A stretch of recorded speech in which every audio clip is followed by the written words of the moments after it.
Voilà, voilà, les amis. Là, Mimi l'a trouvé déjà, malheureusement, je croyais que c'était un nid de Loire dans la boîte, là, et puis c'était un nid de troglodyte. Et j'en ai trouvé un deuxième, là.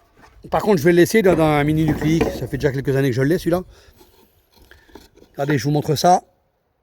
Vous voyez les œufs, là? Voilà. Bon, bah, celui-là, je l'ai repéré. Hop, je l'ai bien remis en place. Ça ne bougera pas pour l'instant. Et c'est ça que je voulais vous montrer. Vous voyez, aujourd'hui, la pêche est bonne aujourd'hui. Hein. Voilà. Vous voyez là, elle est dedans, là. Regardez là, là. Voilà.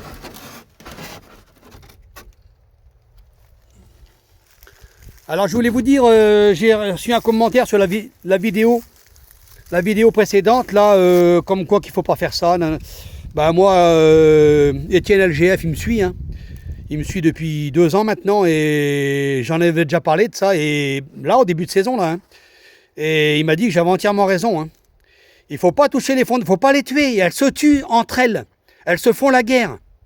Bien sûr, là, tu viens de me faire un commentaire comme quoi que ça a attiré les autres. Eh bien, soit, ça les attire. D'accord. Par contre, là, celle-ci, je vais lui détruire son nid. Qu'est-ce qu'elle va faire? Elle va aller se tuer avec les autres pour leur piquer leur nid. D'accord? Bon, là, ce ne sera pas sur le rucher parce que je fais le vide en ce moment. Mais sinon, il faut pas, en début de saison, il ne faut jamais tuer les fondatrices.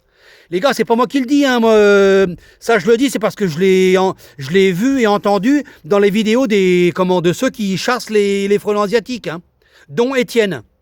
D'ailleurs, Étienne, si tu vois la vidéo, j'aimerais bien que tu fasses un petit commentaire et puis que donner un conseil aux collègues, quoi, ça serait bien. Hein. Donc là, celle-ci, je vais la faire sauver encore une fois. Elles ne peuvent plus, vous comprenez bien que ça sert à rien de la tuer. Elle ne peut pas reconstruire, elle n'aura plus la force maintenant là. Vous vous rendez compte, elle a hiverné tout l'hiver et là, elle a mis toutes ses forces dans la construction d'un nid, dans la ponte des œufs, hein, et elle n'aura plus la moelle. Maintenant, c'est fini. Sa durée de vie, elle n'est pas, je veux dire, sans accompagnatrice. Hein. Là, elle est obligée de tout refaire d'elle-même, c'est pas possible. Elle est partie, ouais, elle a dû partir, il me semble. Hein. Ouais, elle est partie. Ah non, elle est là, elle se cache. Ah oui, d'accord. Elle se cache en dessous le nid. Ah, c'était vraiment bien planqué là-bas, comme une couleuvre autour du nid tout en dessous. Je la voyais pas. J'ai juste aperçu les antennes. Allez, ma grosse, dégage. Enfin, j'ai le chapeau quand même. Là. Ça me fait des frissons, putain, parce que je sais que ça fait très très mal. Je me suis fait piquer 2 fois l'année dernière en 2 jours. Une fois au front, juste au-dessus de l'œil, là. Sincèrement, hein, en moins d'1 minute, j'avais l'œil et la pommette paralysés, comme si on m'avait fait une piqûre, ceux qui ont déjà été chez le dentiste. Vous voyez comment ça fait? Eh bien, c'est exactement pareil. Alors après, là, les couillons qui disent que ça fait pas plus mal qu'une piqûre d'abeille, les gars, allez vous rhabiller, hein. Sans déconner, allez vous rhabiller, hein, parce que des piqûres d'abeille, des fois, ça, au début, il y a 2-3 ans en arrière, ça m'arrivait en 2-3 ans de temps d'en choper 25-30 des piqûres. D'accord? J'ai jamais eu d'effet secondaire en rien du tout. Et là, je vous jure que la deuxième fois, j'ai vraiment eu peur.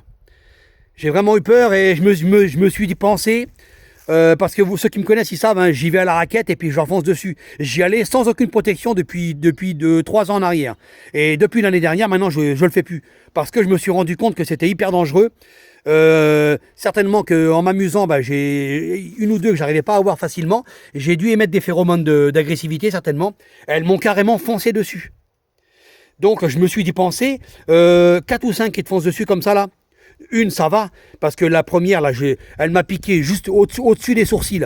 Je l'ai chassée en même temps qu'elle m'a piqué, elle m'a rien mis comme dose. Je vous assure, je l'ai chassée, vraiment, j'ai eu le bon réflexe. Mais je me dis, une qui s'agrippe bien comme il faut, qui vous met la dose qu'il faut. Et si vous en avez 3-4 derrière qui vous piquent dans la nuque, enfin, peu importe, un peu partout, mais 3-4 piqûres, je suis sûr que Mimi reste sur le rucher. Hein. Ça, c'est sûr et certain. Ça n'a rien à voir avec une piqûre d'abeille. Garantie, hein. Alors, protégez-vous si vous y allez. Hein. Mettez au moins le chapeau, quoi. Hein. Voilà. Allez, je vais finir de le détruire. Voilà. Je le jette. C'est fini. Ah ben allez dedans. Allez, rentrer dans la niche. Ouais, elle connaît l'entrée. Là, qu'est-ce que j'ai là? Là, j'ai un cadre à mal ciré. Et voilà. Vous voyez, c'est ça que je fais. Voilà où avec des entames. Vous voyez, ça, c'est bien au sec. Hein. Je les récupère. Ça, c'est un cadre à mal. Mais je vais le mettre avec. Allez. Le mettre avec. Elle me bâtit. Je n'ai pas acheté les cires pour rien. voyez, elle essaye de, vous voyez, elle re-rentre par l'entrée principale, mais il n'y a plus rien maintenant. Et je referme, je ne la tue pas, ça sert à rien. Allez les amis, à plus.